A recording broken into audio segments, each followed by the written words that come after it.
কী ভাবছো বন্ধুরা, ঘুরতে যাচ্ছি আর তোমাদেরকে জানাইনি? কিভাবে জানাবো, আজ খুব তাড়াহুড়ো ছিল, স্কুলে ছেলের মিটিং ছিল, বই দেওয়া ছিল, তো তাড়াহুড়ো করে আর বাড়ি থেকে ব্লগটা শুরু করতে পারিনি। তো রাস্তায় এসেই ব্লগটা শুরু করলাম। তো আমাকে কেমন লাগছে, আর রোদ্দুরের জন্য আমি মাস্কটা খুলতেও পারছি না, ছেলেকে দিয়েছিলাম তো ছেলে রাখছে না, তাই আমি পড়ছি। তো চলো যাওয়া যাক, দেখতে থাকো ব্লগটা। টাটা।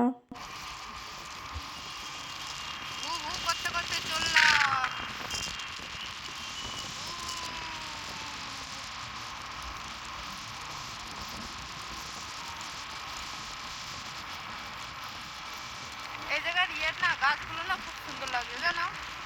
রোদ্দুর আছে না, দারুণ লাগছে দেখতে।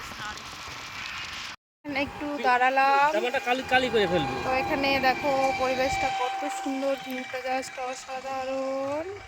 তাই একটু দাঁড়িয়ে একটু ফটো ফটো শ্যুট করে নিলাম।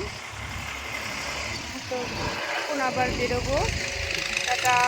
একটা নদীর ঘাট দেখতে পাচ্ছ, এই ঘাটটা পার হলে ওই পারে কিন্তু আমাদের বাপের বাড়ি, আর এই পারে হচ্ছে মাসি শাশুড়ির বাড়ি, মামা শ্বশুর বাড়ি। তো এইখানেই নিমন্ত্রণে এসেছিলাম। তো বৌদি এসেছিল ডক্টর দেখাতে, বৌদির সঙ্গে দেখা হয়ে গেল। তারপর দেখো ছেলে আমার কান্না করছে, মুখ দেখেই বুঝতেই পারছো ও যাবে ওদের সঙ্গে। তোকে বোঝাচ্ছিলাম যে পরে অন্য বাড়িতে এসে ভালো লাগছে না, আমি তো তাও বসে বসে কাটিয়ে দিতে পারছিলাম, কিন্তু ছেলের খুব বোরিং লাগছে। তো দেখো ছেলেকে নিয়ে একটু ঘুরতে বেরিয়েছি। ওদিকে মাঠ ছিল আর আমি এখানকারই মেয়ে, তাই আর কি এদিকটা ঘুরে ঘুরে দেখছি।